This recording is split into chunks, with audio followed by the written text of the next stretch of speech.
Opisyal nang pumirma si Donovan Mitchell ng 4 na taong kontrata sa Cleveland Cavaliers na nagkakahalaga ng $273 million. Kasama sa kontrata ang player option para sa 2030 hanggang 2031 na nagkakahalaga ng $76 million.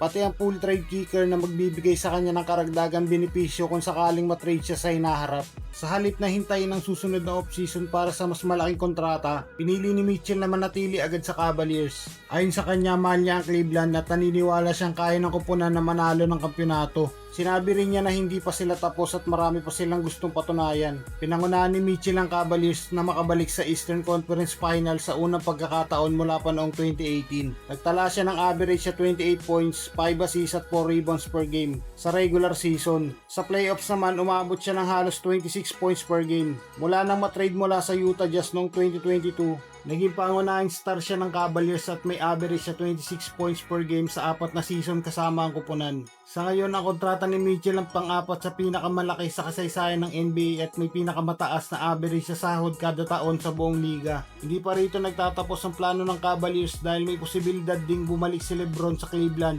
habang pinag-iisipan ni James Harden ang pagpirma ng panibagong kontrata para manatili sa kupunan.